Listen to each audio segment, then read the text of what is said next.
in this new age of new people coming in to show that they are good at the Final Fantasy IV or Free Enterprise randomizer, there are still a few of the old guard, a few older runners of this randomizer.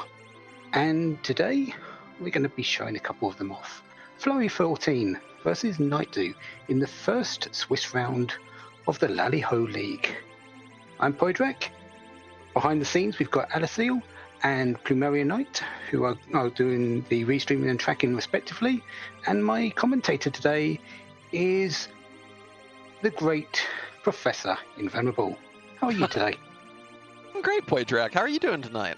I know it's a bit late over in your neck of the woods, but you still energized and ready for this match? I'm always energized for when these two are racing, especially against each other. This should be a humdinger. Oh yeah, it's fantastic. And you know, not only are they a couple of the old guard, they're also very big into cross-training other randomizers. Of course, Fleury plays a lot of Worlds Collide, Axiom Verge Rando, and does quite a bit of Link to the Past Ladder. Nightdew has been doing a whole lot of Super Metroid Zelda 3 crossover Key Sanity, and also had a decent showing in the Crystallis randomizer tournament about a year ago. So both of them, they don't just do purely free enterprise. So we'll see if maybe their cross-training benefits them a bit tonight. But, ooh, I am looking at those two random objectives. I think Ali rolled us a pretty good combo of those tonight.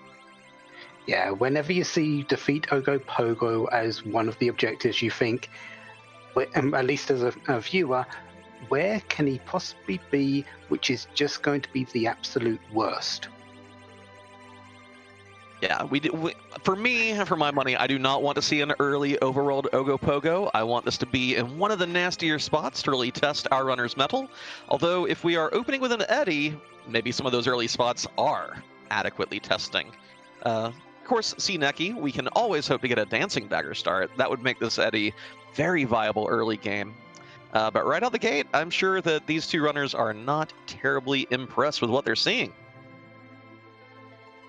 No, and we do have 5 objectives possible for the Lali-Ho League: complete Cave Magnus, forging the Legend Sword with the Adamant, just trading away the Pink Tail for the Tier 7 item that you get from it, since Adamant armors aren't available.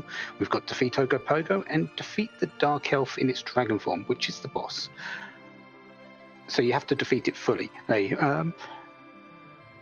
We only have to defeat 4 of those objectives to receive the crystal. After that, we'll go to Zeromus and see if we can find out who he is today. But where those 2 bosses are, I personally hate boss hunts. I love racing and doing the things, but I just hate boss hunts for some reason. And okay, well, we're not searching for a Pink Tail. Yeah, Pink Tail is found, and that is a Lunar Sparkle, so that could very well be our Ogopogo right there. If we start checking off all those other lunar bosses, we'll suddenly be majorly hunting a Baron Key. But this starting team, I mean, you know, Porm's gotten a lot of credit lately, you know. Give her a Heroine Robe and a Power Staff, she can bonk, she gets that early Zerk. But this is still a pretty weak team right at the outset. I think we're going to see a pretty early Hobbs check. Yeah, pretty early Hobbs. I wouldn't be surprised if we see a dive into Watery Pass or Castle Eblin, because there's some good gear there. Flurry definitely does like the Watery Pass play. Nightdew is settling for Baron. And yeah, but that instantly... Crystal Ring and a Zeus Rage instantly. We do see a Rydia having lunch with a Water Hag in the inn. So not too terrible in the first fight. You do kind of want to see that Water Hag at a later spot since it's so free. And it actually kind of hits pretty hard there. So a semi-awkward spot for Water Hag. Zeus Gauntlet in the watery pass here for Fleury. If only we had someone who could actually wear the darn thing. Yeah, that is one of the... Oh, okay, he's found a Crystal Ring. That is one of the benefits of the Crystal Ring over the Zeus Gauntlet. Everyone can wear it, and it gives not quite the same amount of damage bonus, but it does give more protections. Nightdew here, making the Damsian play. Although with the T-Wildish flag, you're not going to find quite as good loot here as in some other location. It's still ridiculously dense. You're getting all 12 of these chests basically side by side here in the basement. So even if there's nothing extremely powerful, the density can be pretty nice. We do see a Ninja Blade to go with that Murasame, and a glass helmet for immense early game physical defense. Those squishies, not so squishy anymore. Yeah, Glass Hat is fast becoming one of my favourite pieces of armour lately, because there's a lot of enemies that just hit you. And with Tsuneki, you don't have any other armour. So that Glass Hat is really, really effective. Fleury here boldly choosing not to launch that hovercraft. I'm a little surprised since we have the starting pink tail. One more hook and you'll want that hovercraft just for the sake of turning in that quest objective, let alone the tier 7 loot. We do have to find out which of our underground access we have today, though. It could still be that Magma Key. We may not even need to raise that hovercraft for an objective, because it's just one of the 4 that's required. We find Baigen with Tella here, another punchy boss and another squishy team member. Tella does at least come with a pretty healthy HP pool. He does have that blink spell to negate a couple of hits here, and we were very fortunate to start with that dancing dagger on Eddie, able to dish out about 300 damage at a time here. This will do our runners a lot of good in the early game. Yeah, Dancing Dagger is probably one of the best items you can see on Eddie to start off with. Maybe Archer Charm is up there, but Dancing Dagger is definitely what you want to see on him. Absolutely. Nightdew here, going right for the J item jugular here. Opting to do the big zappy rather than to preserve it. Kind of an interesting difference in strategies here. Whether to go for speed over efficiency or to save those just in case you have a nastier option that merits it down the road. Yeah, the other difference is having Edward in the center rather than top, just for speed differentials. Eddie is very fast, but he will sort of... That can be detrimental later if he's in that center spot. But and Nightdew's got him on the top, so it's not. He's going to be relative to Porum, so we're really how quickly do you want the enemy going in this case? Indeed, and a wonderful black shirt immediately afterwards here on Hobbs. Since Boardface fixed that back in, I believe, version 4.0, it will give you the proper black magic boost instead of white magic. So between that and a rune ring, even this Tella is going to be very strong in the mid game if we can get through ordeals to get him those other spells.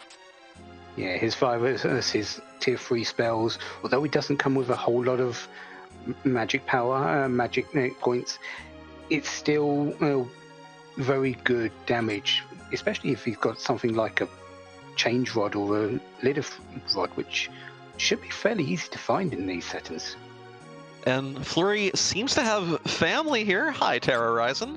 In here, ratting him out in the chat. So it is Fleury's birthday today. We'll try to make sure to call him out on that in the post-game interview. And I guess we're going to have to change his name to Fleury14. I hope he enjoys his sophomore year of high school. It's great to have all these young... Fleury is a fully grown human being. I'm just being silly. And that's a heroin robe in the save point room, by the way. Porum is online. We want that power staff now. Wait, but what about second heroin robe? Now we want on either a Rydia or a Rosa or another Porum to use that, and then we have 2 of them ready to go.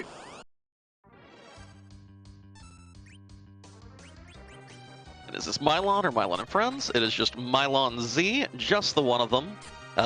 All it will do is punch, and it will punch very weakly. Those arrows will do double damage. Mylon Z is flying. That's how they gave him quake resistance. This fight is going to be no challenge for either racer here.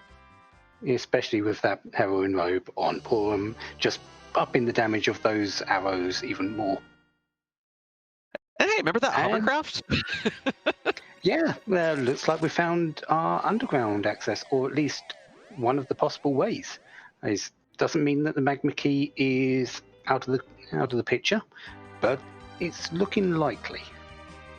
Hey, and also, we are now able to turn in that pink tail, so tier 7 gear will be incoming. You know, we have that Rydia hanging out in the Baron Inn. I would kind of like to see a Bahamut summon here. I think that would be a real fun way to jazz up the baby summoner.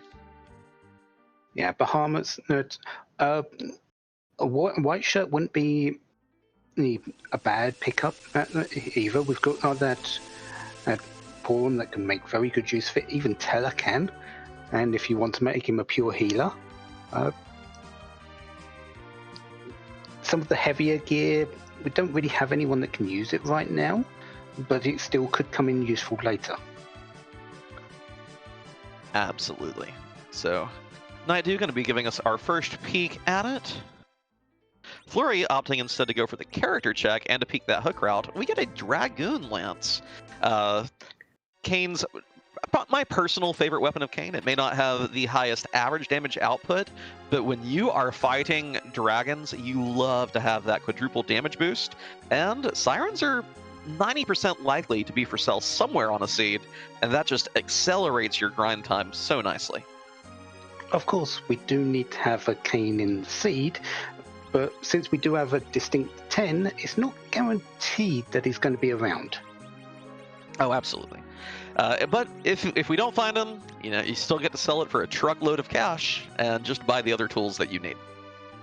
Or you could just get an edge and throw it. Just, oh, I don't need this garbage. Eat. Hourglass 2s and Bacchus wines here. Those Bacchus wines not quite sparking joy yet. Like you mentioned, we have no real heavy physical hitters on the team just yet. Hourglass 2s, though, make pretty much any trap chest in the game except for a handful very easy peasy. Although if we find a spoon, we might have a potential user of those Bacchus wines as well. Oh, yeah. And we do have the heroin robe.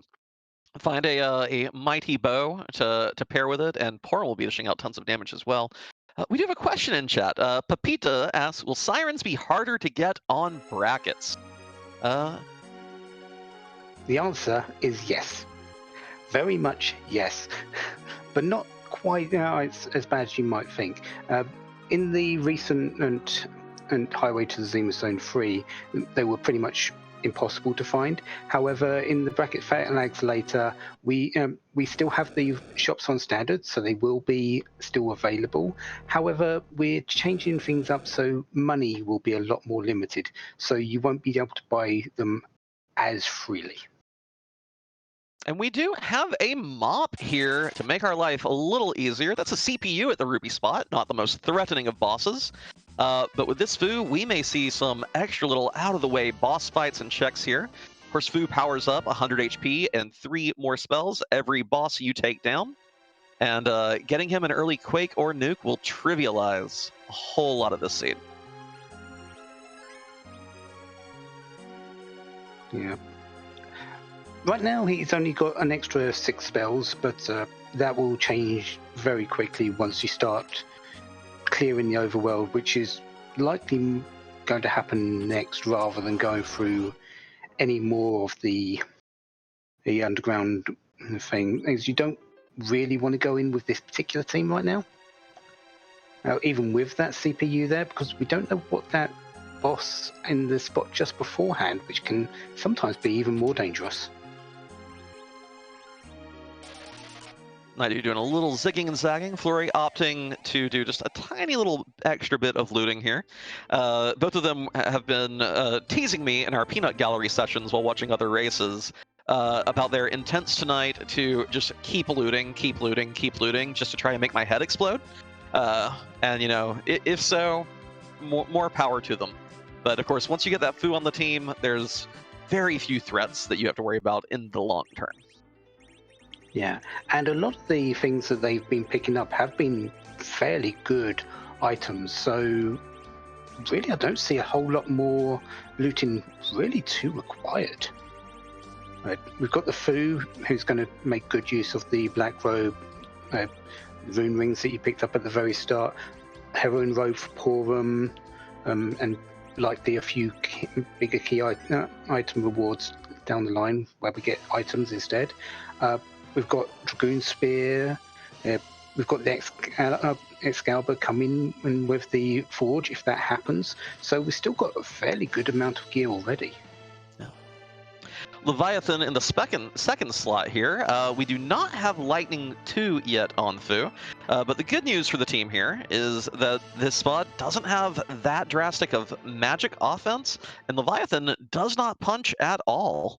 So should be fairly clean fight here, and that Zeus Rage definitely helps. But the question is, what are you really doing with Iridia when you find her? We've not seen any summons, I think, that really makes her that meaningful of an addition here. No, not at the moment, and it's not like you can really keep her on the ground for power leveling later, because we don't have that option.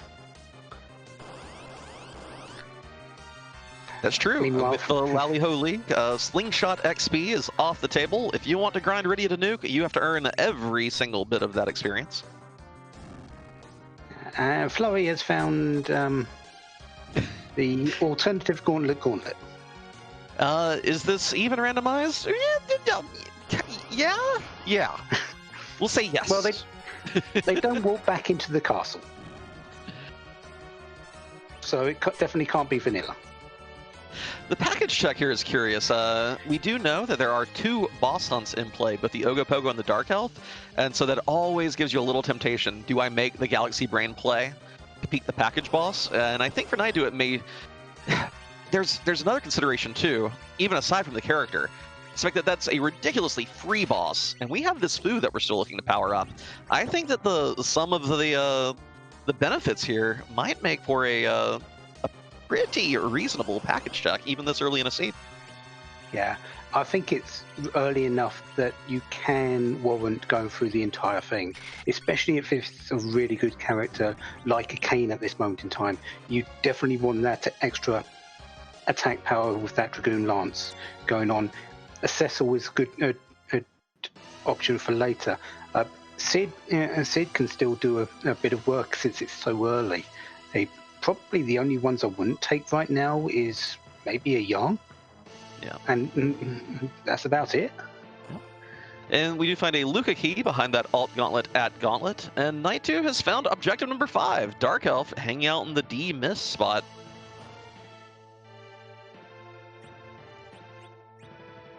It is Cecil. Like you said. Who is sleeping. Hey, Z Flag's out in chat. Oh, wait, no, wrong Z. The village is being burned down by 24 Zs at once. That's more Zs than we've ever seen on one screen at a time. But yeah, Cecil here, not a bad addition. Like you said, if we end up forging, well, there's you a nice big holy sword for him. Cover strats can get you through many challenges. And it looks like Nightdew's committing to it, both to add the Cecil, to check the boss, and to get another bump to that Fu. Yeah, having found that Dark Elf really just says, well, let's play the numbers. Let's see if this is Ogopogo. We know where one moon boss is with behind that Baron and Key. Let's see if we can find another one.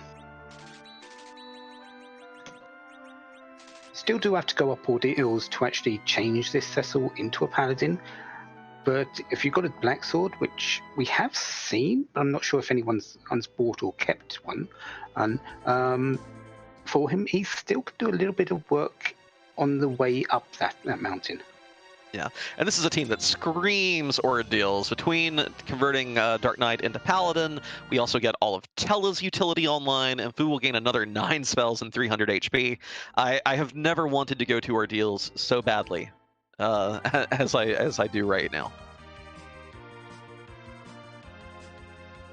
Fleury has now picked up his Dragoon Spear and is now heading his way to ordeals, so he's going to make that trip very shortly. Oh, That is a sparkle. Is it the sparkle though? It is. Oh, wow!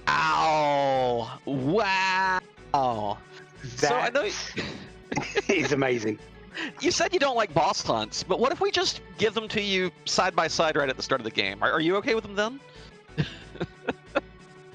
Considering and this is actually a play I would have made, I don't mind it. Picking up this Cecil, it's early enough that you want him. And just getting the Ogopogo on top, yes. Just everything you want is with that package. So Nightdew, 17.5 minutes in, has lit up 3 objectives, needs only 1 more, plus a way to Zeromus for go mode. We may be having one of the fastest seats tonight, and I actually do kind of like that. Because when each of these racers knows that, I personally hope Fleury does go and mix that same check, because we're going to get to see a really curious dilemma for these racers. Self-summon, by the way, really is helpful now. There was also life potions, cure 2s, and heal potions in the item shop. So Kaipo's had a whole lot of value for everything today. Yeah. But the curious thing for these racers to have to deal with is, you know your opponent, you know what caliber your fellow racer is. What is your game plan at that time? How early do you go to Zeromus? I've seen Fleury do Zeromus fights in the 30s. I'm pretty sure he's well aware of 1200 HP strats. We have a Fu who, with the right loadout and timing, can basically solo Zeromus if you are cautious and judicious. So I'm hoping for a very early go mode, and I'm excited to see, if that happens, how each of our racers tackles that today. I would expect that Nightdew's feeling very good though, because the package check isn't something that everyone will do. Not everyone will just will pick up that Cecil from that package, which whether Fleury does or not is a good question. And the demist spot is something that people often forget. So I expect he's feeling really good that he's got them and is almost ready to say, right, this is what I've got to do now. Oh, I need a twin harp. I need both parts of the forge. I'm in a good position. How do I get these key items checks done quickly? We do get another key item here on Ordeals, but one that does not give us an alternate way underground. And hey, bonus Val here, not a terribly dangerous spot. And Tower key is very nice though. Oh yeah. If we are ultimately taking this hook route underground, we'll get a great peek at the top of tower boss, and then the tower room boss is very rarely a meaningful threat. So being able to double dip that, not double dip, to get the double check done as soon as you get underground, very appealing. Yeah, and by that time, Fu is going to be pretty much almost full power, so he should be able to solo that particular spot. Yeah. And I believe at this point, barring a cheeky demist in Zot, we have exhausted all our overworld checks. This will confirm it. It is a hook route, and we will be fighting that CPU in a little bit. I don't think anyone's checked the waterfall, but I don't think it's going to be checked just for demist. Yeah, it's a very speedy spot. But these foos do have tier 3 spells, so it may be a situation where you peep it just to go ahead and get that one more food level. And Plumeria Knight, I don't need to imagine demist being in the Tower of Zot. It happened to be on my race the other day. And it held the Magma Key. So it can happen. It's unlikely, but it can happen. I will note here that although we here in the booth have seen just about everything except that waterfall boss at this point, Nightdew has not done the Football Gauntlet yet for the Luca key, and Fleury here, well, has not done these and has not taken that package route, which we know gates another objective.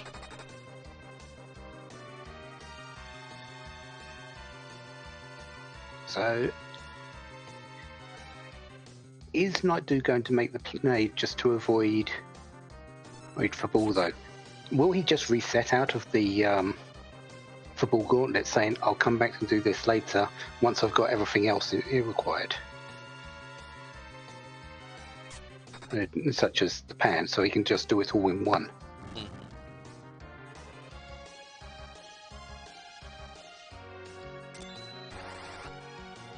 And these fuse levels are coming super fast at this point.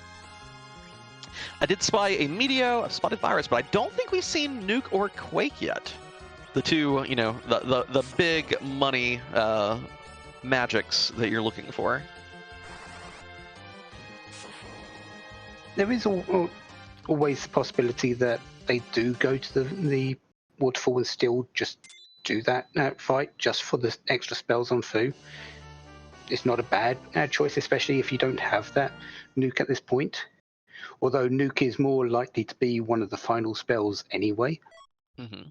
Definitely weighted a little towards the end of the spell list, typically. As it should. It's not exactly not the most powerful spell in the game for no reason. Mm-hmm.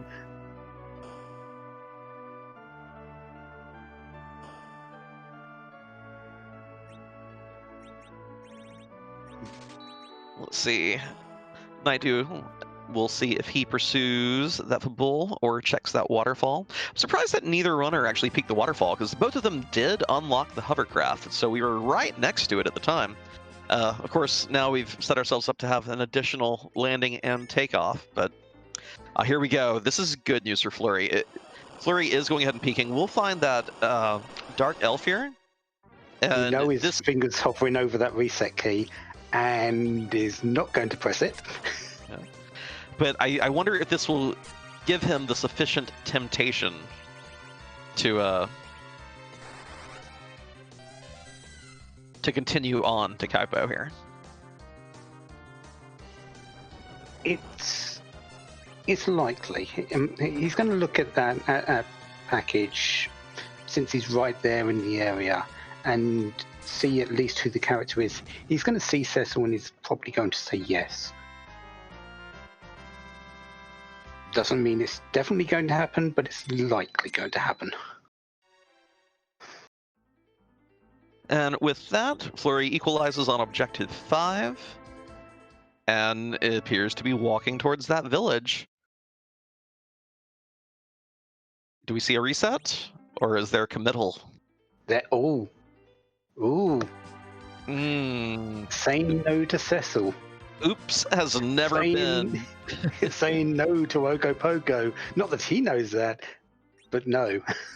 Yeah, SNES 9X's oops function has never been as accurate as it was there. So at this point, Fleury's in a fairly dangerous Speaking of Cecil. Cecil here trying to be like, hey, you might want me. You like Cecils? You can't get away from me.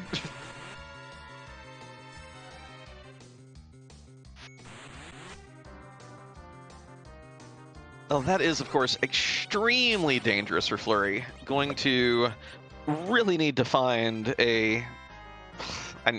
fine, my brain nearly said it anyway. Going to need to find a major flurry of key items once he makes it underground. If he is committed to never doing that package check, he will really need to find a whole lot of goodies in a hurry to equalize against that number 4 Ogopogo check. Yeah, and that definitely puts the advantage into Nightdew's favor.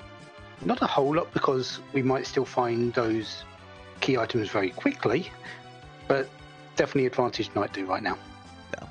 And on the flip side of things, we may find them much later in the seed as well. They could be behind rude chains involving nasty moon bosses, and we could always find a major Cecil weapon sooner that motivates Fleury to go back and sit through that cutscene.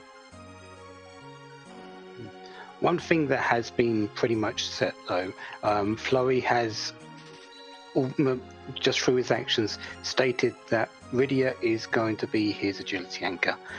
She has been dropped to the floor multiple times, is still at base level 1, while Nightdew is leveling in her this time.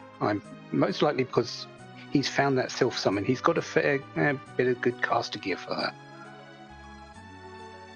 So she's going to make an impact, while Flurry's at the moment can't, because it doesn't have those tools. Yeah, Fleury not having the Rydia online, and Sylph, by the way, rather useful against CPU. It pierces that reflect and keeps your team topped off. It may have a relatively slow animation, but it'll completely negate the Mazer attacks, more or less, while dishing out pretty substantial damage with this loadout Nightdew has going on. CPU in this spot has around 23,000 hit points, I believe, and the Sylphs will be doing at least 1,300. So, and as well as keeping you topped off against the Mazer, you've got no worries at all in this fight, especially with such a low hit point totals that this team currently has. Even Cecil's not really that big yet. Mm-hmm. And Fleury here appears to have already committed to being done with the loot. Not checking a single one of these chests, doesn't care about any trapped chest loot, likes his anchor, likes that foo. So this in turn will reduce his odds of finding a weapon that merits grabbing that Cecil. So yeah, Fleury is making a very, very aggressive, very seasoned racer play, but sometimes you need to do the Galaxy Brain one-off check instead, especially on these boss hunts. Dr. Luge here is an oddity. Yeah, we'll punch hard, but the HP for the entire HP at the spot is split amongst the 4 Dr. Luge monsters, and one of them we nearly never see, so I don't think this will be too problematic. Yeah, and it's a fairly fast spot as well, but the dialogue bits sort of make up for that, especially when you're going to have Fu queuing up this Quake, maybe Lit 3 or the virus, and should be able to get through with it without too much trouble. But if you don't, if you're not careful, that can still hurt.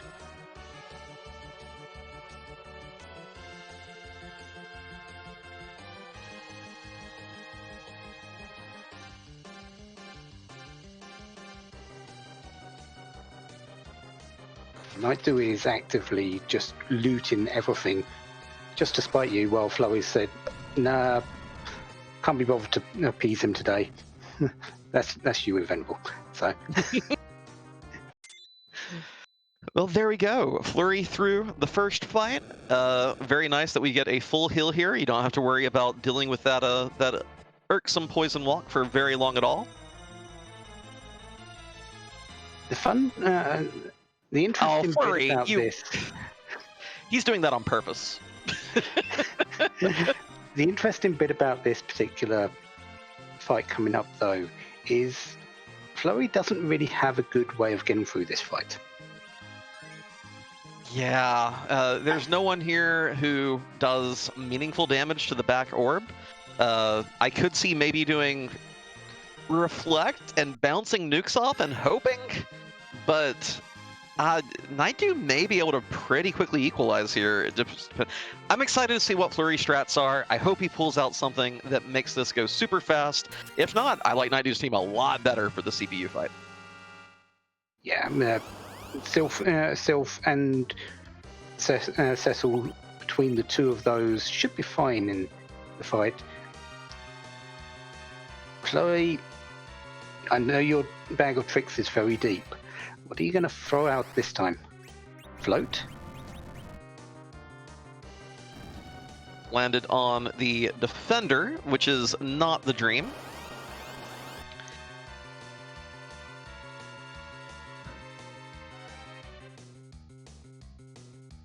Well, so we know what strategy he's actually going to be using.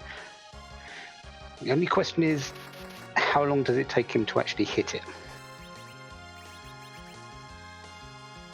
Because I don't know about yourself, but I have a fair amount of trouble getting this to hit correctly. And another thing, there it goes. Never mind. So he did get it on the rebound. It is kind of funny that there are several racers who like to leave the defender alive and do this, but when you actually sum the infinite sequence, you don't actually improve your chances of hitting the attacker before you hit the CPU. The probability is still the same. You're just breaking it up over more casts afloat, so you're actually wasting time and not improving your probability at all there. And it frustrates me. I mean, for what it's worth, infinite series are, not... Okay, no math. I was told there'd be no math on the exam. I'm just venting a little bit of frustration. But yeah, Quake is online now. Fu can damage the CPU with impunity. It's just keeping the team up until he's torn through this, like you said, roughly 23,000 HP. The only other issue that Fleury has with this particular strategy is MP. Fu isn't exactly bottomless, only having 190, and Quake costs 30. And with 2,000 hits with Quake, or 2,000 to 3,000, you're not going to quite make it with his MP pool. Well, we do have a few mana batteries around, though. Although, yeah, we have at least one succubus in the inventory, so you can always drain Porum's or Tella's MP as necessary. Rydia, of course, at level 1 would only have 10 to offer, not a whole lot to drain from there. And it looks like we have a big all raid from Free Enterprise. Do you want to recap this first half hour right quick, Poydrak? Well, we started the race, and we're currently here. Is that good enough? I like it. I think, chat, the main thing you all coming from Free Enterprise that you need to know is that highlighted number 4 on Nightdew's tracker. That is courtesy of a cheeky Ogopogo behind the package check.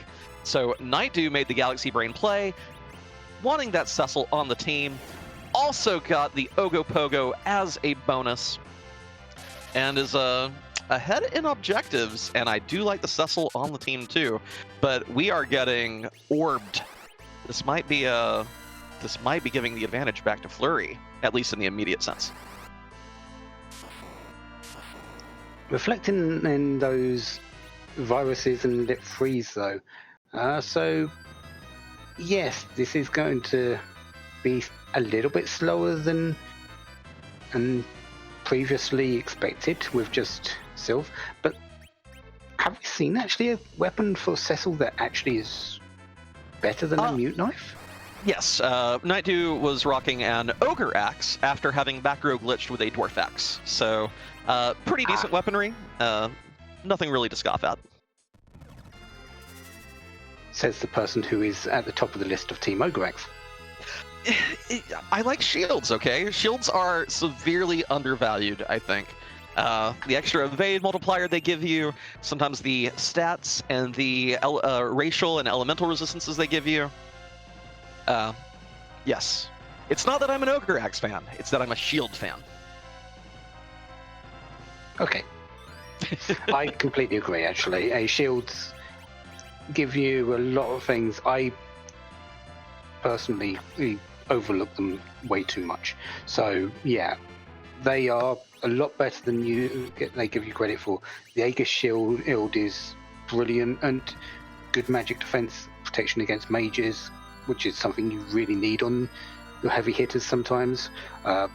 The elemental shields, for although the fire and ice shields have their weakness, they're not as bad as you want in specific situations. And the Dragoon Shield gives you defense against all three. Absolutely. Fleury, meanwhile, has taken down that CPU. Nightdew lost a little bit of ground. That defender got a whole bunch of those 21 HP remedies off on the big orb. But both our runners are going to be underground by the 40-minute mark. Very clean overworld. The power that a Fu does to let you just tear through all that cannot be understated. Cannot be overstated. Okay, whatever. Just state it. Just state it. And here comes the meteors. There we go. Not really too much different, as Nightdew did catch up a little bit at the end there. So, yeah. And the bonus XP, it was a surprise. It was an orb grind all along.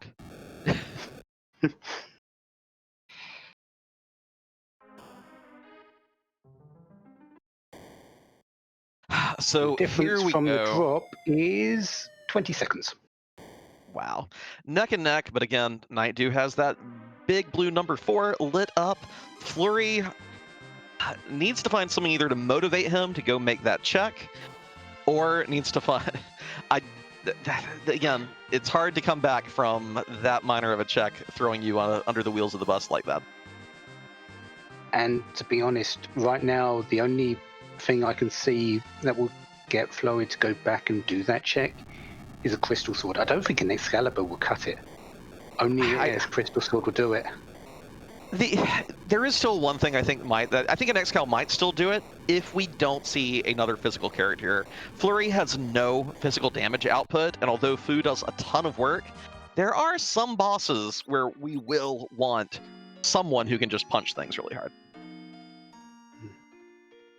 And a bit of divergence. Nightdew having slightly the stronger team right now is going straight into the Tower of Babel, the lowest half, while Fleury is heading over to Dwarf Castle, maybe coming to do this character check because he knows that his team isn't exactly strong right now.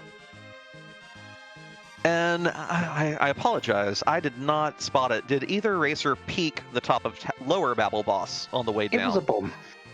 Oh, well, that's gross. Speaking of rude, annoying physical bosses. And this first spot in Dwarf Castle, the Maker Sisters here are surprisingly rude because it's got good physical and magical power. But we do have that Fu up in slot 1, ready to let fly with Quake right out the gate. Meanwhile, Sora is no challenge in the cannon room.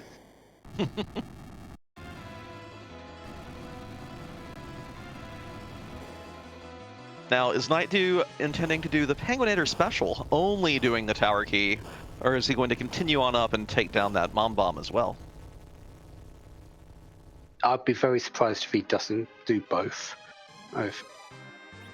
Yes, you could get the Twin Harp from this bottom check, but you'd really want a little bit more insurance because you know you're only one key item away, maybe two. And not taking the safety save, approaching this Mom Bomb fight with confidence. Meanwhile, Fleury, are we getting an upgrade to the team? Oh, bonus round. We are getting the second check. Does this motivate Fleury to do the hook check? With a Dragoon Lance Cane? I think he's going to settle for the Dragoon Lance Cane. That is, you can't take away from Kane's power. He's not the greatest under these particular sets, since he has a lot of drawbacks, but Kane can still do a lot of work.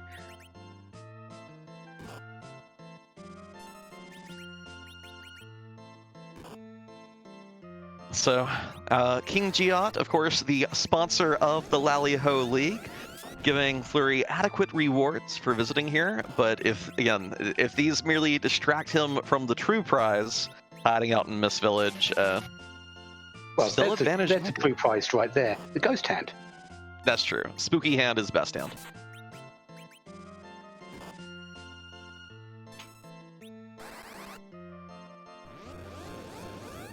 So what's our key item here?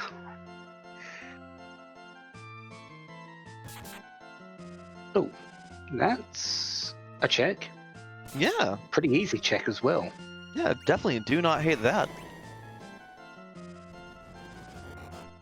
I think that gets checked along with the mist item pretty much right away.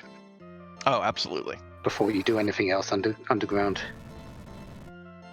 There is a minor thing to be said for going ahead and doing the lower Babel checks, since the tower key swaps your airship back to the Enterprise. If you intend to make those checks anyway, you would save a whopping 4 seconds of swapping vehicles. In a race this close at the moment, I'll take it. No. chat needs to calm down just a little bit. Yeah, there we go. We are getting... I see everyone walking it back a little bit. Indeed, that Twin Harp will give a crystal. But unless we are doing some 64 floor hierarchy glitching, we still have to find a way to get to the big bad evil guy this seed. Yeah, and with a white shirt in being held by Rydia's mother in Mist, that's not it. So, Moon Access still to come. Indeed. And now, correct me if I'm wrong. Did we see sirens for sale yet? I don't think we saw them in either Dwarf Castle and I know we didn't see them in Cave Evelyn. Correct? Yeah, we haven't checked Tomra or the Feymarsh yet, but they could still be on the moon as well. I'm kind of hoping now for just a pass and to force a Darkness Crystal-less go mode, but also a Siren-less go mode would be real enjoyable. That would be interesting. Well, Pan from Tower Key, even more checks. That's not exactly a pass, but it's got 2 letters correct.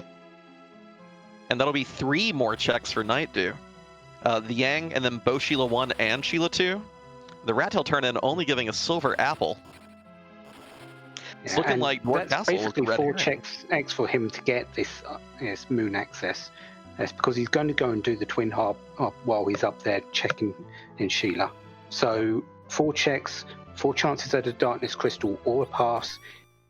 If he gets it, he's going to say, "Okay, where can I get my levels?" You know what the meanest thing Can I would be get for my levels? chat, by the way? The meanest thing for chat would be... Okay, it was a Flame Whip. It would be absolutely hilarious if Yang and Sheila 1 and Sheila 2 gave us both halves of the Forge, as well as a Darkness Crystal, because then everyone gets so excited about music, and then it doesn't happen until after Zeromas. That would be that'd be pretty funny. You do know only evil people think of that, don't you? Well, yeah, but I mean, some restreamers are evil, and so that would just go down in the annals of Legendary Seeds. The one that completely betrayed Twitch chat. But not today. Not today. Well, apparently you're still Monster. Okay, that's fair.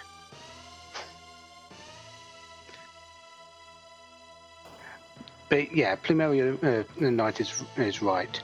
That would be good for Fleury because he's just about to go up and do these checks in the Tower of Babel. He's going to get that pan. He's going to get that Twin Harp.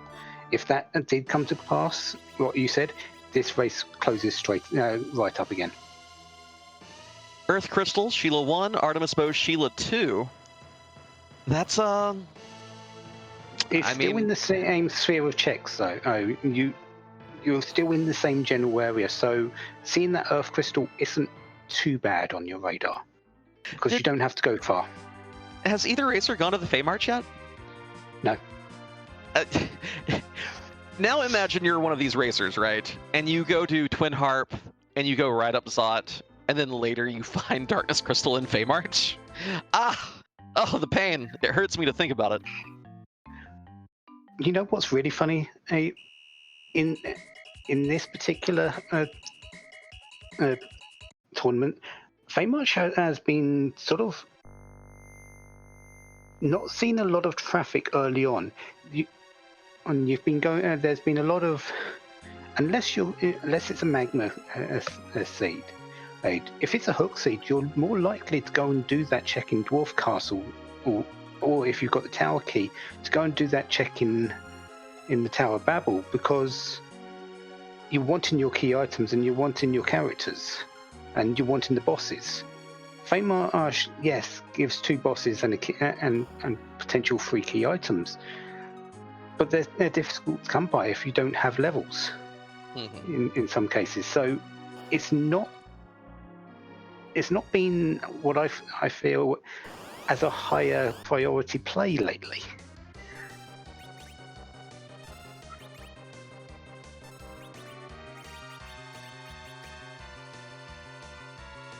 Nightdew not quite getting instant magnetization. And I believe his Fu is wearing a Protect Ring, so should take relatively little damage from this trio of spells. But well, never mind. Dark Elf, doing work. And the single target virus now. Okay, there's a wipe. Didn't have to wait all the way for the week. And we do have music, so I suppose we should try and talk all the way through it. Oh, absolutely. I mean, no one really wants to hear. Okay, I would like not to be murdered by a Twitch chat today. Ali Maybe is another ready time. Ali is ready on that mute button for us. So enjoy, people.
And since Skullbears has interrupted one of my favourite tracks of Final Fantasy IX, Roses of May, for one of the best characters in the game, Beatrix, Nightdew,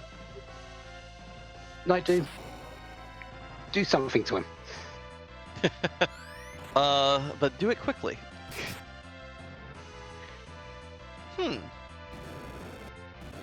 I'm sure Cecil can handle it.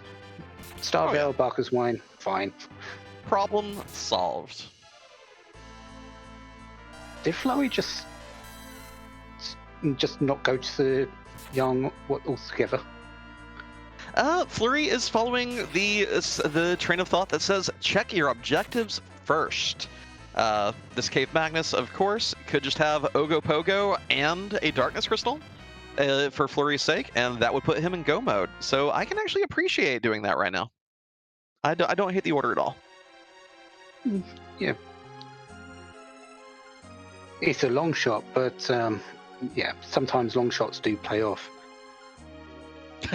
Speaking of long shots, we now have a nice long Baron check that Nightdew can go to try to find a way to the moon. We have a nice slow Tower of Zot check, or we can go play the Feymarch lottery. You know, it's still in the sphere. Yeah, Pan into Twin Harp into Earth Crystal into Baron is a very nice little circle for you. I think we're going to see that. I kind of like dropping a save right here outside of Troya, then going to check Feymarch, and then immediately resetting back to Zot. That's what I like, just to have the freebie. But of course, I definitely dropped the save there so I can reset back. But, you know, maybe we'll see a bunch of freebies in Feymarch and want to take all the bosses on too. Nightdew is saying, I don't want characters anymore. I'm happy with this team. Let's go and do the 2 checks in Baron. Which isn't too bad play. But you get the Earth Crystal from the Pan, and which you get from a Tower Key, which everyone's going to get, most people are going to have. So, are you going do you feel you're making up time here? And it looks like Nightdew is going back to your suggestion and checking Feymarsh, or No. going to Dwarf Castle. We are all wrong.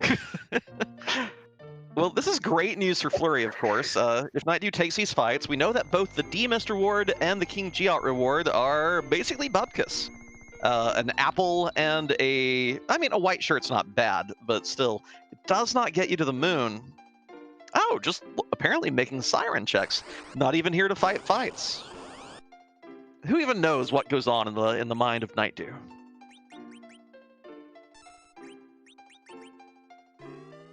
Oh, hey, more Twin Heart.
So a bit more Rose as a May.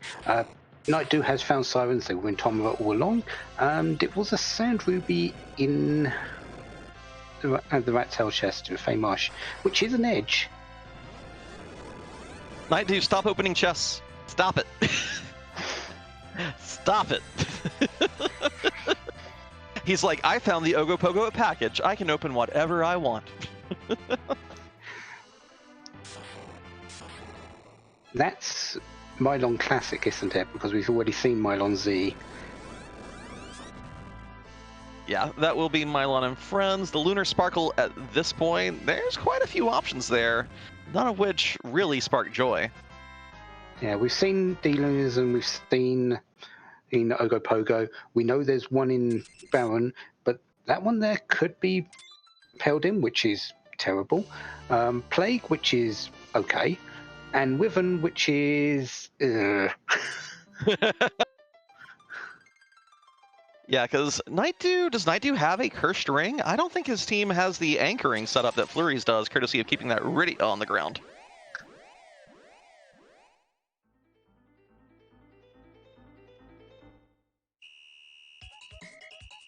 Yeah, I don't think he does either, unless Purim has one just sitting around, but I don't think so. It might just be in his inventory and he's just saying, I'll wait until later, maybe change Teller out later for someone, and maybe banking on that, or was banking on that Sand Ruby, even though he knows it's an edge. Heck, could be banking on either Earth Crystal or Baron Key, giving a character that can and anchor sufficiently if he needs to.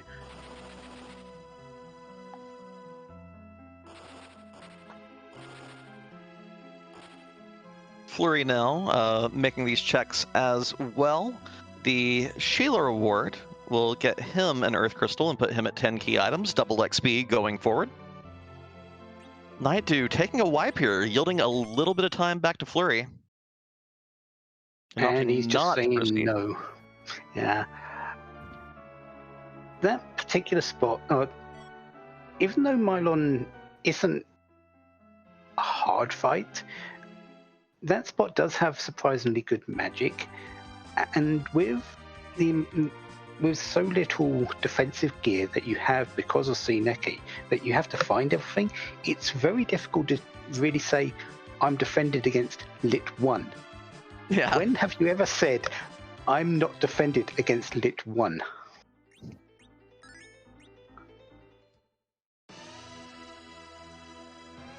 I was surprised he didn't check the what the other boss was, though, just for the knowledge. Yeah. I mean, he probably figures that no matter who the boss is at this point, he'll have an easier time clearing Dwarf Castle, Baron, Zod, lots of places that are just completely a cakewalk for his team at this point, and he may figure he has bought himself a little time with that package check, which we know in the booth he absolutely has.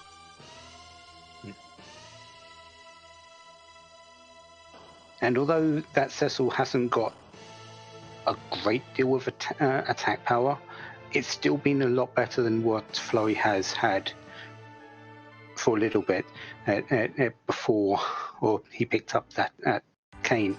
And even that Cane took a little bit of time to get online because it comes at base level. There's no catch-up experience. You need to do it the hard way. Absolutely. Fleury now heading to Baron. We've still seen neither half of that forge, but Fleury has seen a sparkle that handed out that very first key item of the game. Yeah, that's on his mind right now. He knows there's a sparkle there. He knows it could be Ogo. Oh, we know it's not, but for all intents and purposes, he thinks it could be. So he's going to check it. I think we may also end up with a cute little tournament record here. I should have paid attention to when Nightdew received the crystal, but I think we may end up with the thus far in the LHL at least, the longest amount of time between getting a crystal and having actual Zeromus access. You do tend to find those particular ones when you're on commentary, Inven.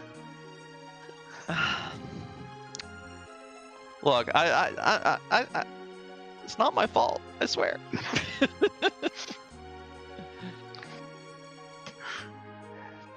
And to answer your question, no one has done checked the treasury yet. With the treasures being a max tier of 6, it is unlikely that there's going to be anything that they're wanting. And there can't be an its scale, there can't be a crystal sword. Well, yeah, might find a couple of decent things, but really you want one of those two items, especially if you've got a Cecil and Cane. You've already got a Dragoon Spear, you don't need too much more. We do find Plague here. That Dragoon Spear will do double damage. It counts as an air-based weapon versus these floating foes, so probably doesn't even need to really concern himself with the count situation here. Nightdew has just faced that demist and is off on his way to go and pick up all kinds of disappointment. Yeah. The white shirt. Which, considering he's got a Purim that's sufficiently leveled at the moment, even Teller and Fu, it's not a bad thing, it's just not what you want. Oh yeah, no, this is actually an amazing tier. It's tier 7 for a reason. This is the shirt that lets your white mage go into the Zeromus fight with confidence. It's really good, but it's not our Zeromus access, and that is definitely what is panicking its way through Nightdew's brain at this point. And yeah, Pepita, the rat tail is, I believe it was a gold apple, maybe a silver one. It was none too thrilling. Nightdew is going to go pick up Edge. This seems a little dubious to me. Has Nightdew found good ninja swords? I haven't seen. He has like one ninja blade, I think. Yeah, that one ninja blade in Damson, and we have seen a middle, but I don't think we've seen anything better than that. I mean, I guess it's adequate, especially if you want to incorporate some Zerker strats at your Zeromus. So, my small issue is armor equipment, because there's not really a whole lot to go around between them. I say that, and he's got two crystal rings sitting in the inventory. Ah, Edge, the dancing ninja. Watch him move. The dancing ninja crystal. Apparently, there's a new crystal in town. Yeah, I mean, all these other countries got crystals. Why doesn't Albion get one? They get the crystal of ninja. A dancing ninja. Well, that is very unfortunate for Fleury. You wouldn't think getting a darkness crystal would be bad news, but we have neither half of the forge, and there are a lot of bosses to peek on the moon. And Nightdew is going in now to pick up that darkness crystal. So he's going to be in go mode as soon as he's finished here.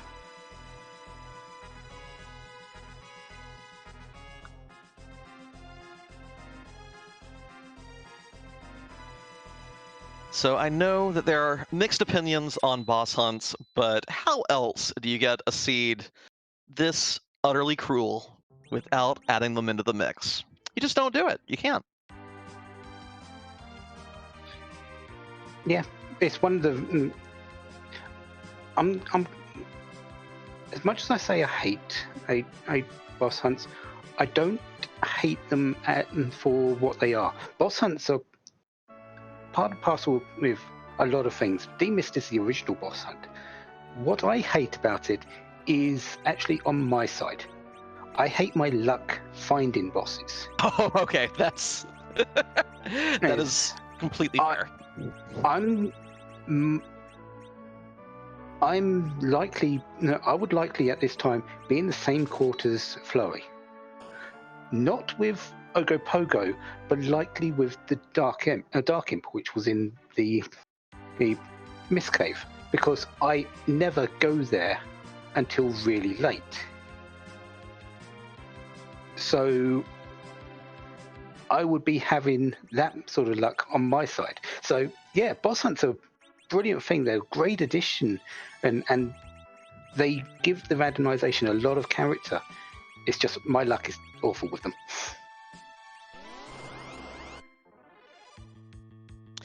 So the next question is, okay, Fleury is very content with this team. Going to go ahead and power up to the finish here.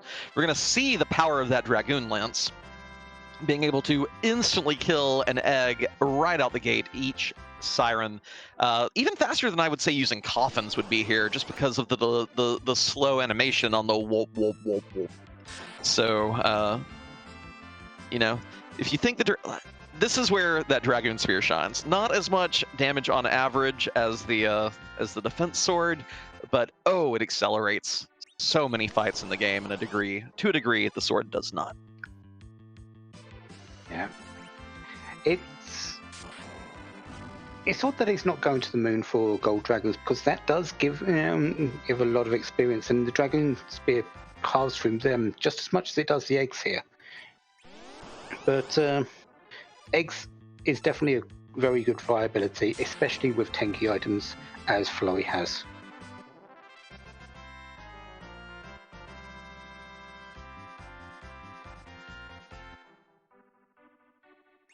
So where do you think Nightdew is going to go after this? Do you think eggs or the moon? I think eggs, because he also has the cane with the Dragoon Lance at this point. And it's so quick, it's so easy. And I mean, yeah, you can tear through gold dragons super quickly with a Dragoon Lance, but I think on average here, you're going to be better off just doing the eggs, especially with how much spare cash we have to afford sirens. If we were only able to have like 3 or 4 sirens, yeah, I will go do the gold dragons, try to get a double life glitch going on for 240,000. Here, though, it's one hit, it's dead. One hit, it's dead. One hit, it's dead. You get through them very quickly. Mm-hmm. And the fact that Fleury is doing an egg grind now suggests that he's going to be doing Feymarsh and then to the moon if he doesn't find the legend or the adamant. So he's going to be further away from what we know is an easy boss, and finding that those two could take a while still. Yeah, if I had to put on my witch hat here, I will think that we will see, whenever we see Nightdew's dot done, we will then see Fleury immediately go for that package. I think he'll be, especially if he has neither half of the forge, something will scream at him, oh, that was not the objective that was on the table. Yeah, because it just took so long for that darkness crystal to show up, and it was behind a fair amount of chain.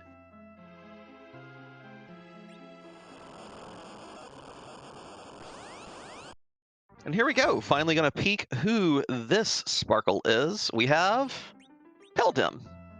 It's actually a very doable fight with that Dragoon Spear Cane, but you will want to heal up first, of course. Yeah, plus with crystal rings for defense, crystal rings do give defense against dragons. That fight is easy, but Fleury is saying no. No, Fleury is committed. He is not hunting the forge. He has chosen the only thing I will fight is an Ogopogo. And that is, well, that's bad. Yeah. Yes, it's just the one thing. And it could be that next boss check.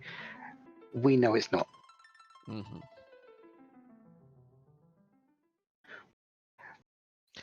So Nightdew here making his final journey down into the moon. We'll probably see just a little bit of extra grinding here. Make sure that team is properly anchored, and it's looking like Zerk Strats will be the order of the Z fight here tonight. Not really surprised. In terms of levels to Zeromus ready compositions at the moment, in this particular flag set, Zerkin is definitely the way to go. You've got the lower level threshold that you need. Mid 40s is good, rather than waiting to the level 50s that Palom and Rydia and Porum need, and Rosa need to get to Nuke and White. So Zerkin definitely is the way to go, especially with Barker's Wines readily available in shops, or a White Mage just waiting to cast it on someone.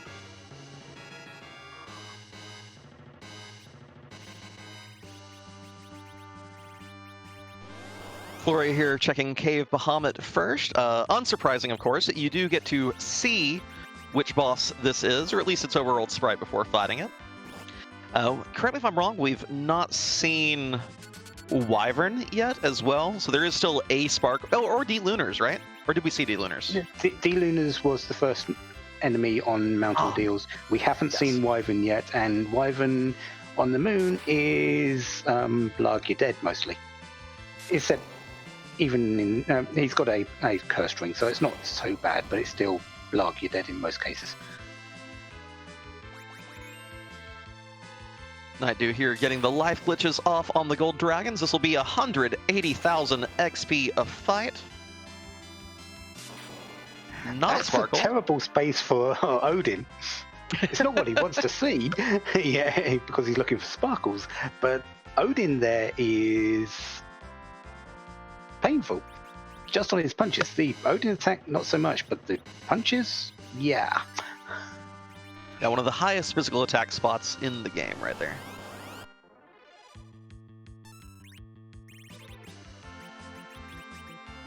So we do have those crystal rings, so getting the party anchored here won't be too tricky. I know that Free Enterprise Workshop helper Antidel has made a very handy chart for keeping track of what levels you are seeking depending on your gear. Porum with a crystal ring will be an excellent 28 agility anchor at level 45 or 46. Of course, she won't have Cure 4 by then. You really want those extra 2 or 3 levels to have Cure 4. Yeah, and we got Fu, nothing to worry about.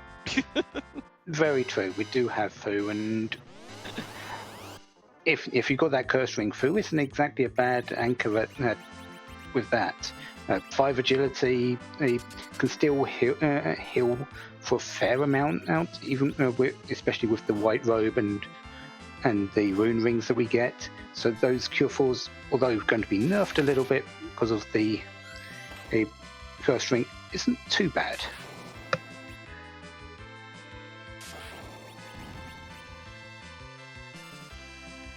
The main thing you really want to happen is the berserks at the start of the fight. If you can get that, you only need to cure once or twice anyway, especially with Kane and Cecil and Edge with what they've got. There's the Cure 4 on Porum. How greedy are we? Are we going all the way to Holy here? I wonder if Nightdew thinks that by checking the package, he has bought himself a ton of spare time here. He must be feeling really good with himself forward at the moment. I wouldn't be surprised if he feels really confident that he's in the lead, at least here, because of that early package check. Mm-hmm. And he did manage to avoid a few of the rabbit holes. Notably, did not go up Zot. Did commit to Dwarf Castle, which, fairly reasonable. Did not, there's Holy, did not really dive into either of the Feymarch fights. I mean, did have that brief wipe to Mylon, but wasn't really in there banging his head against that wall over and over or anything. And Convenient Gold Apple from that cell goes to Porum, puts her up to 1,800 hit points. That should be more than enough for what she needs to do. Is he going to put the white shirt on, though? It's still just sitting there at the bottom of his inventory. You do all that looting, and then you don't give your white mage their best in slot armor. Come on! Equip! Oh.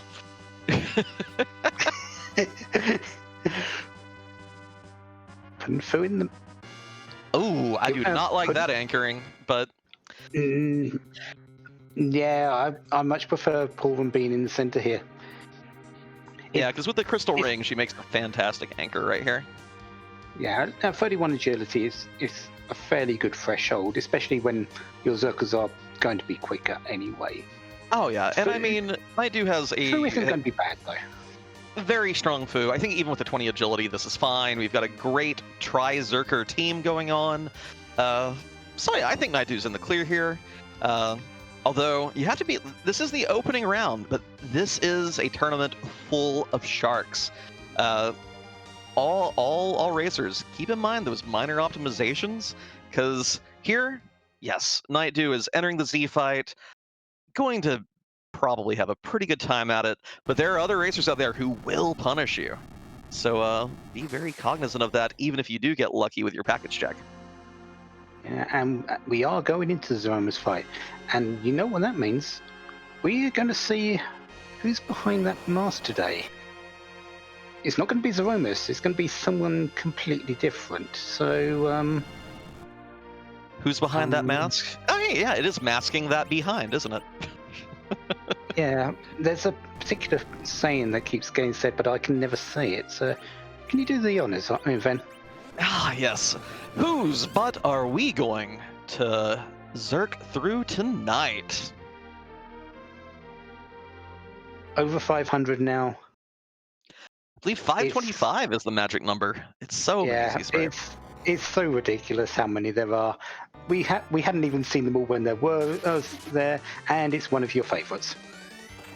Sometimes you yeet the fishy, and other times the fishy yeets you. Summons a black hole, creates a universe in front of you, and nukes and meteors you in the face. Incidentally, by the way, so many free bosses on the moon. Dark Imps, Baron Guards, King Queen Evelyn. Fleury has reset back to the blue planet. Are we finally going to see this package check? Is there anywhere he hasn't been on the Earth? Zot. He's going to Zot next. And then there's only Giant and Package left.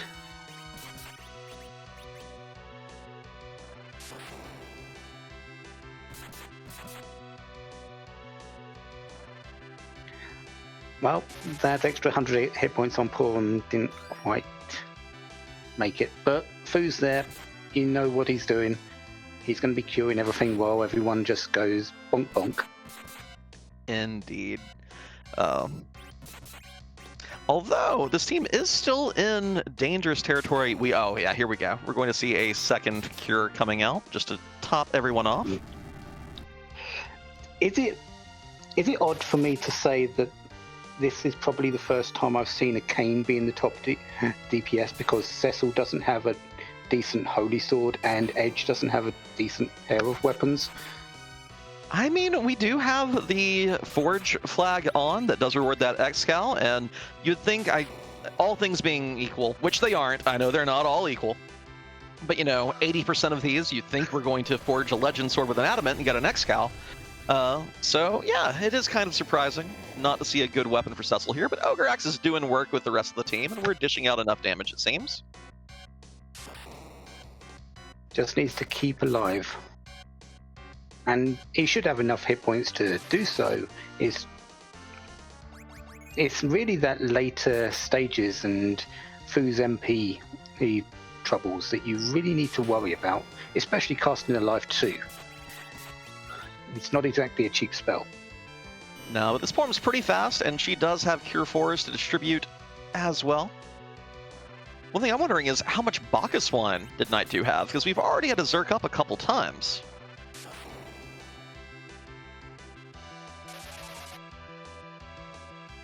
I think I saw about 5. So there should be enough to keep going, especially with Fu and Porum being able to cast the Berserks. But yeah, it's still a little bit close. Yeah, it's still got 4, so had about 6 to start off with. Should be fine. Yeah, this will probably be the last Zerker phase. Nightdew had an elixir left over. Yeah. Elixir for Fu. Yeah, actually got great use out of those. Also used one during the CPU fight earlier to be able to throw out that second round of Meteo. So Nightdew actually getting great use out of those MP restoratives this season.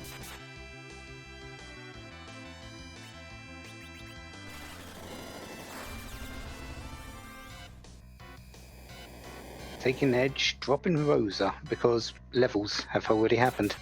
Mm-hmm.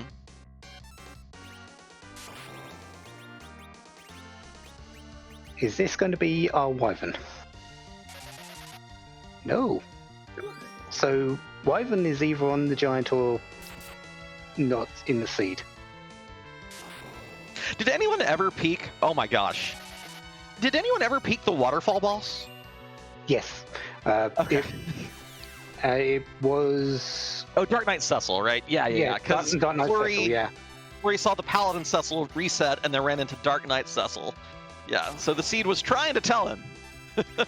It was trying. It just said... It just didn't shout it loud enough. Oh yeah, we haven't seen the Luca cave boss either. Oh yeah. And that's a terrible space phase for Wyvern as well. Not that he's going to be fought, but it's a terrible spot for him.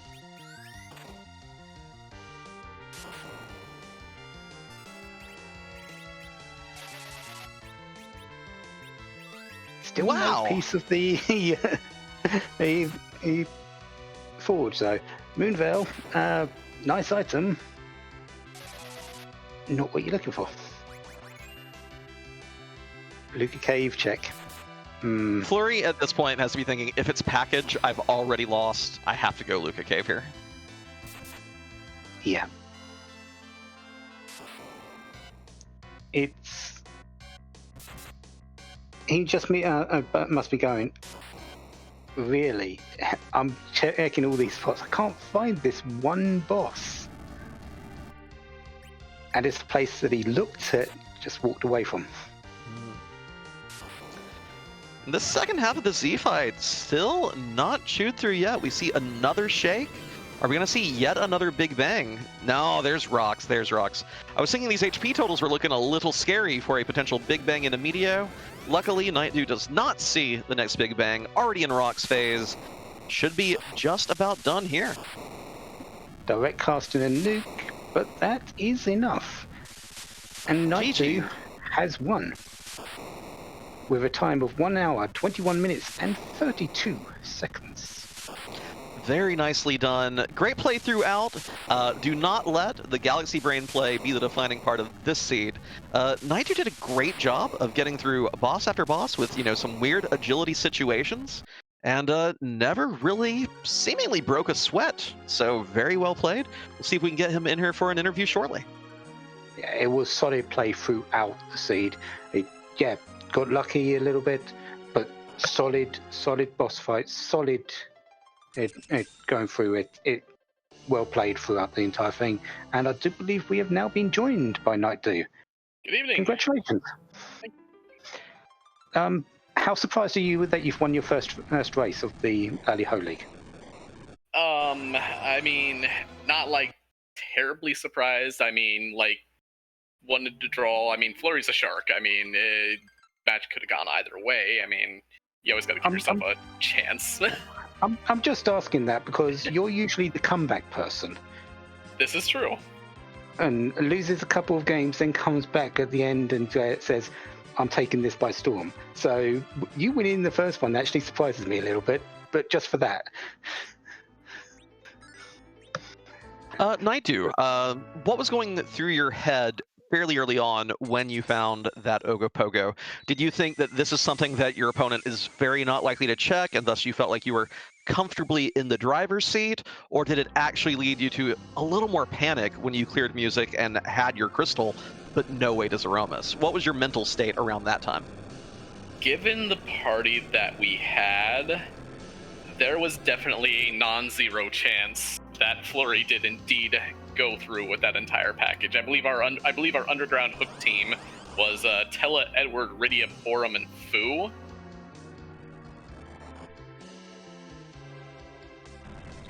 So when I saw Cecil there, I'm thinking, and I know CPU's there, and in my head I'm thinking, well, maybe I'm just, I have an Ogre Axe that's kind of good. Let's see, because unfortunately, I'm not really a fan of waiting out the Ogopogo. I mean, it was going to be a bunch of sylphs until the meteor hit, and I tried to rush it, and I kind of paid for it a little bit. In the end there, before dropping the defender again and getting that second Meteo out there, I kind of didn't want to drop that elixir there, but it was definitely the most expedient way to go through. But in terms of it, it was definitely in the back of my head that there was definitely a fair possibility that, given our party, that Cecil was picked up for the other end too.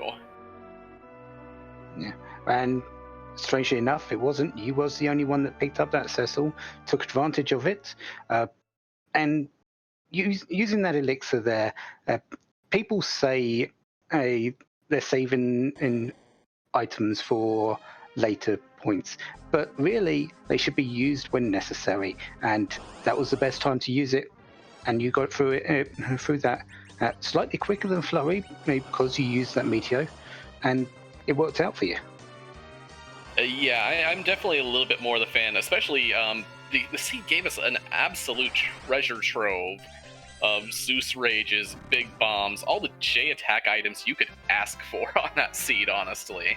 And just using them everywhere, especially with a party like that.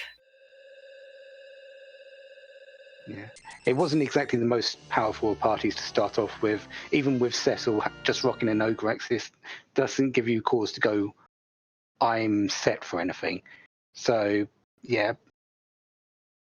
there was probably a little bit of concern, but you got through it. It got underground, and then I think you went straight up that tower, got that twin harp, and just flowed through it from there, really. There was an absolute moment of a little bit of terror, actually. As soon as I saw that twin harp, I'm like, oh god, there are 8 billion checks left in the seed, and I still need moon access. I haven't even checked underground shops. Sirens were in Tamra, thankfully. But I'm just running around, completely forgot about the rat tail. Glad that wasn't anything. Have no idea where the pass was. It was like, I felt like I was kind of squandering my lead at the end if I had one. thinking that it was going to be, again, back in my mind, definite chance that Fleury did indeed pick up that Cecil, and kind of hearing that it didn't. I mean, you do feel a little bit ahead because 2 checks package, but yeah, it's like complete elation when you find your other boss, because what, Dark Elf was in Mist Cave, we're 3 objectives in by 20 minutes.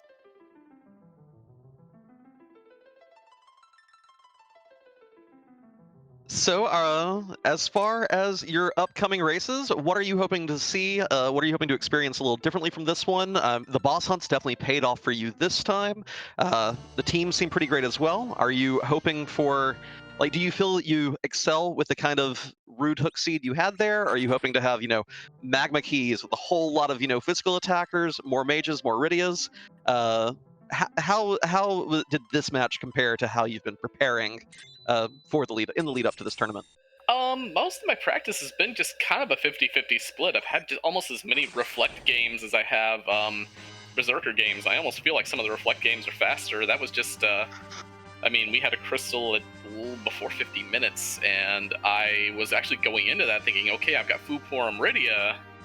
I'm feeling like this is going in. Then I, start checking everything. Well, here's Kane at Dwarf. I already have a Dragoon Spear. I have a Ninja Sword. I'm kind of hoping to find something else in the Baron shop. No dice there. Never actually swung at Z physically with Dancing Dagger before, so hey, we can cross that one off the bucket list.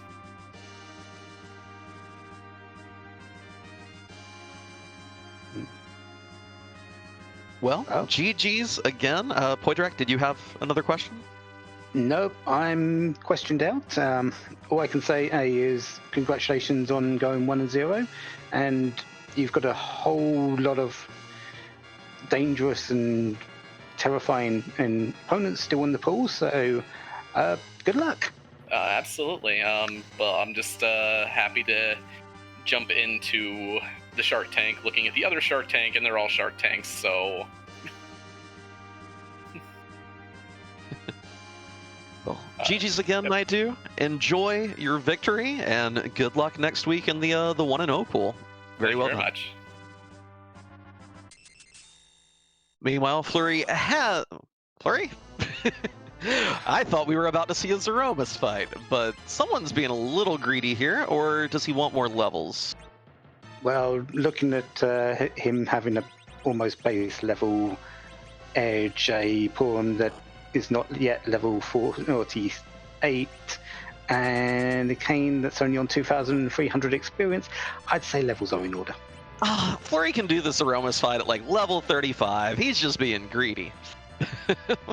He's also seen the dot done, so he doesn't really care. Yeah. And also, of course, there's a lot of things that we could see from this check that would give a big boost to the team here. Some good Hanzo Steel would be lovely, in addition to all the levels that he's going to be gaining here. Yeah, with a life glitch on one of the guards, this is going to be 300,000 experience. Yes, Edge is not going to get the double because of the slingshot being unavailable, but that's still a lot of experience. Indeed. And Porum's just been killing it lately. Porum just taking down all the kills, all the enemies. It doesn't matter that it was weakened. It still counts. Put it on her scoreboard. I'll take a defense sword. Yeah, and if you're worried about Edge's levels, you can at least open the fight with that Cat Claw equipped at the start for agility purposes. The Murasame does have some notable status penalties, but I think you're going to be so much faster compared to that level 8 Rydia, it doesn't matter. So, disregard. Yeah. Rydia's one of the quicker mages, but still, Edge just outspeeds us by that much. So, especially when it's only level 8. Yeah. She's got, 7 agility at that point, I believe? And during this final little walk through the Lunar Core, I just want to again shout out both our racers, Fleury14 and Nightdew. Excellent at the game. Make sure you give them both a follow.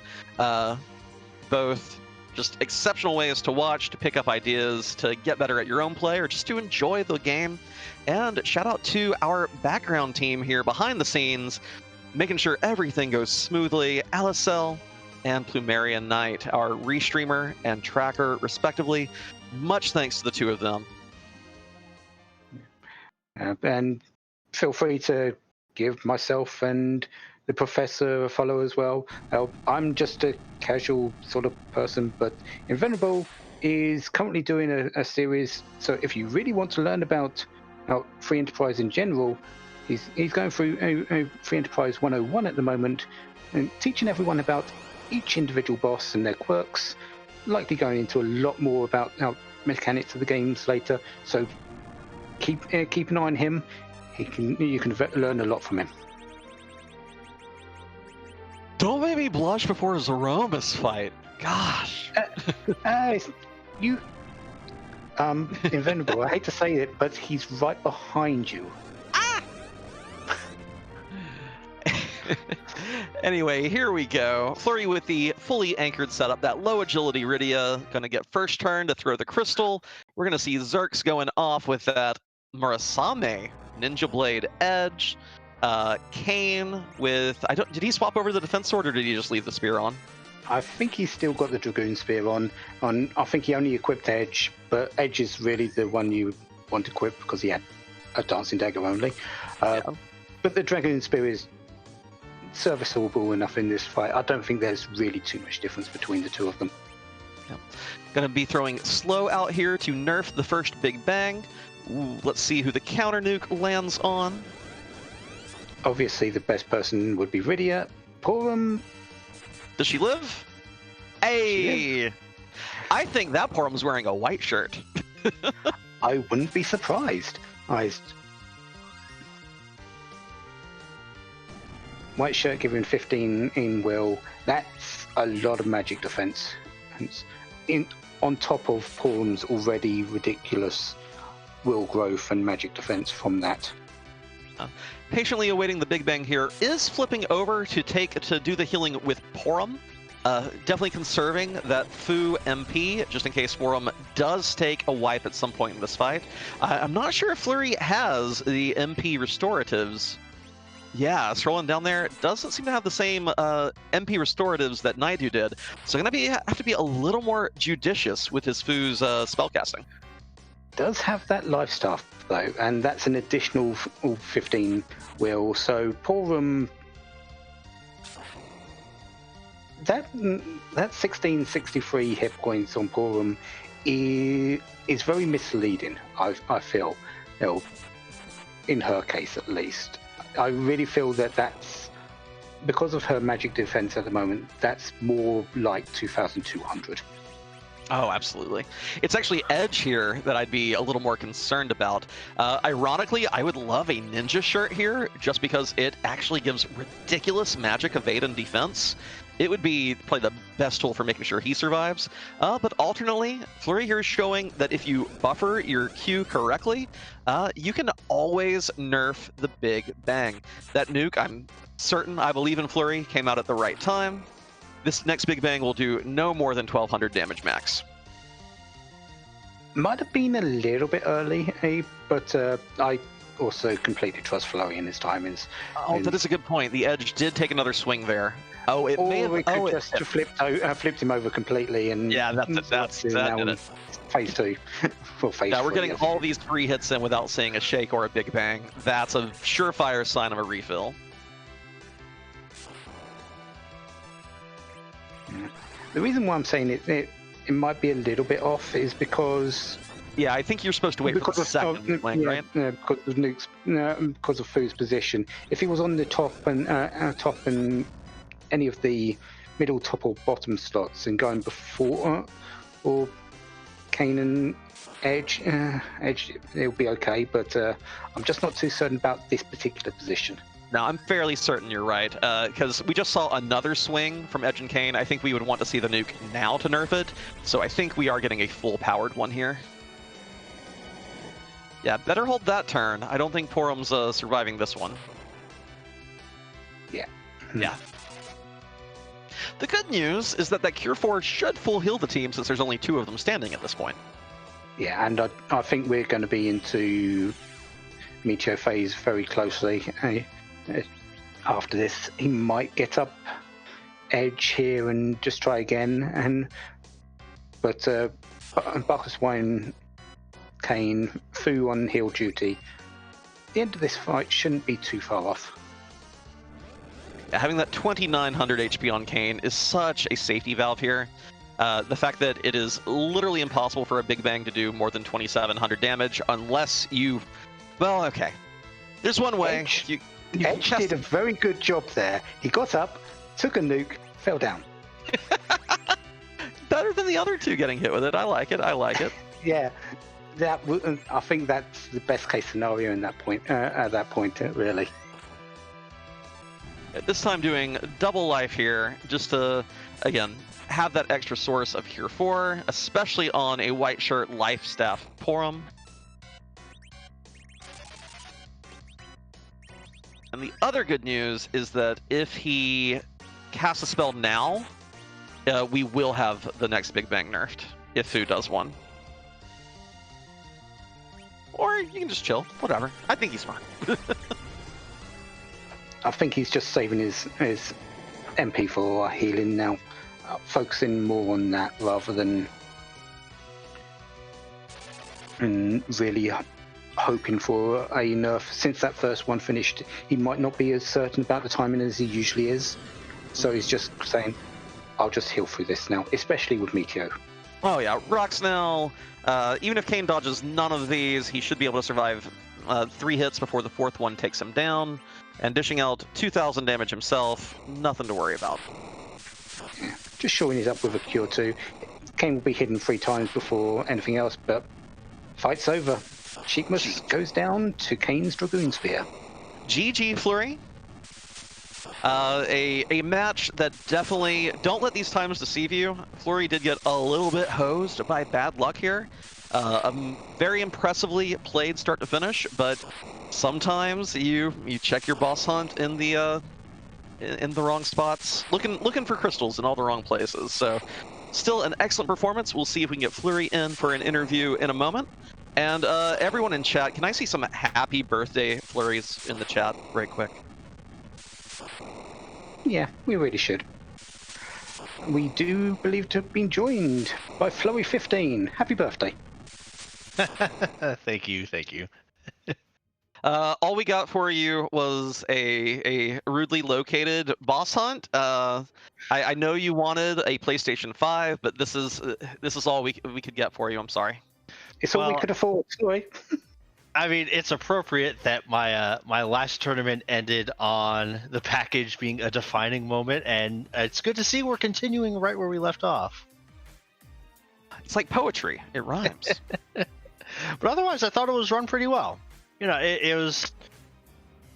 I kind of tend to not take a package Cecil until I see a sword first.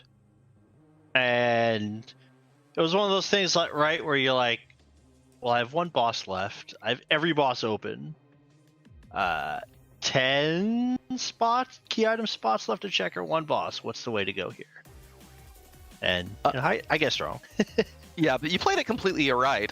Chat pointed out, you know, when we were wondering if you were going to hunt for the forge or for the boss, that you had access to every boss in the game at that point. There was no more gates being kept anywhere. So strategically, completely correct, but it just got bit by the bad luck bug. You know, if it's somewhere in the moon instead, it's a big advantage to you to having faded that package. But you know, it happens. It happens. But I think you played amazingly. Yeah, it's how it works. You know, like I was doing it thinking, well, if it's in the package, I could be hosed because early Cecil is not unreasonable to take even without a sword. If it's in the giant, hurts a little bit because that could take a while. But all right, so it goes. And then when I saw like the freest bottom of the moon ever, then I'm like, well, I'm in big trouble, because if both pieces of forge are down here, like, this is piece of cake down here, and yeah, it's sometimes it just don't work out. Like I feel like the decision making was sound, and going into a race, that's really all I can hope for. And yeah, you were definitely right up there at the top of the game. That, as you said, very sound routing, and you and Nightdew who were neck and neck going into the underground, and that CPU who at the bottom probably scared you a little bit because of your team composition, and I would say, but going underground, getting that cane sort of just helped you get over that little bit of power problem that you had with the team. yeah, Kane was nice to if the King Queen spot had been something silly. It would have been nice to just buffer in between foo spells. But seeing that CPU early and getting that information early was really nice, because then I prioritized like making sure to get as many bosses as I can to hope to get Quake, and then be able to pull off the float strat. It worked out. So like it still felt long. CPU always feels like a long fight, but that, you know, I think that was okay. It could have been a lot worse. We've seen a lot worse this week in that hook route. So like I was not too upset about it. I heard you like heroin robes, by the way, in your early game. Rydia, do you want to be a Zerker? No, I want to take a nap. Okay, that's fine. That was actually kind of funny that the pot in Kaipo had a self summon in there, so that was also another little handy thing that made a leveled Rydia kind of useful at the CPU fight. But on the other hand, it's hard to beat a level 1 Rydia anchor, especially if you don't want to go searching for curse rings.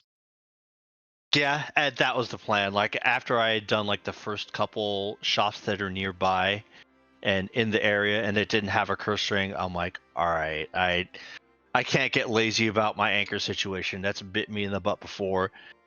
Wouldn't really have been that much of a problem in this particular siege, just because of how much freedom there was at the bottom of the moon. Man, that was something else. But all the free fights. Oh my goodness, man. that was like the first one. You're like, oh, this is cute, and the second one you're like, well, this could be unfortunate, and then the third one, it's like, oh my goodness, I am hosed if someone dove this early, and then the fourth one, you're just like, what is this even?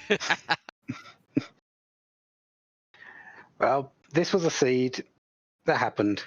That's really all we can say. You played your best, didn't come out with the win this time, but next week is a different week. 0-1. It's just a start. There's still another 5 races. Yeah. We'll see what happens. You know, if I win the next few and make it, great. If I go 0-6, great. You know, it's all about if you're having fun racing this. I'm more excited to see like all the new tournament entrants that we've had, people that are racing for the first time, and seeing them get into it than I am about how I do. If I do good, great. If I don't, everyone else is having a good time. That's what matters. Yeah, we've got a lot of good up and comers. We've got a lot of good people who have been established for a while, and few that are sort of in that middle ground, but still working towards their own well-being in this randomizer. And it's good to see them all come together in this particular tournament, show what they've got, and show it for our entertainment, really. Yeah, and the skill level just keeps getting higher and higher. Like there were a couple performances yesterday that I was like really impressed with. I watched like a Solaris pull off a Unicorn Z fight. I watched McBain pull off like a super low level Z fight and put in like a 108. Like that's just cool to see. So yeah, I just want to see more of that. So I'm about questioned out. Invincible, how about you? I just feel sorry for whichever other 0-1 player gets matched with you next week. They like already like we've seen so many amazing, blood for blood matches in the very first round that it does not matter what anyone's Swiss rank is going forward. They're going to be amazing matches to tune into and terrifying ones all around. No one's going to get a breather this tournament, and I'm excited to see it. Me and Pancraz, round 2 confirmed. Oh gosh. I'm in that 0-1 bracket as well. So There you go. Oh, thanks, guys. I appreciate like all the time that you guys take to make this happen. Everyone who volunteered for this race, and we'll look forward to seeing the next one. All right. Have a good night, Fleury. Happy birthday Yep. again, and enjoy your weekend. Thank you so much. Will do. And chat, we will be getting you over to the next match in just a little bit. When it goes live, we'll be getting y'all scooted on over to Free Enterprise for the next race. But we want to give you a heads up about the full slate of races tomorrow. Tomorrow at 11 a.m. Eastern on RPG Limit Break, we have Super Nin Taylor versus Micro Korgs. At 2 o'clock Eastern, we have another classic match of the old guard, Aizen Tayama versus Penguinator on Free Enterprise. At 9 o'clock Eastern, we'll have Cubs Rule 21 versus Infinius on one of the Randomania channels. And we also have Aegis versus Twisted Flax at 8 o'clock. I know I got those last two out of order. Apologies. It's how they were listed on my screen. That one's at 8 o'clock Eastern on Free Enterprise. 4 great matches tomorrow. Make sure you tune in, wake up early, lounge around, and enjoy some Free Enterprise. Poydrak, last words before we give everyone delightful hold music. I think the only things that can be said, apart from thank you for watching and everyone for putting together what they are, and you viewers for being a great bunch, is really Lali-Ho, fine people.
and good evening, Free Enterprise fans. This is Scala Kitty.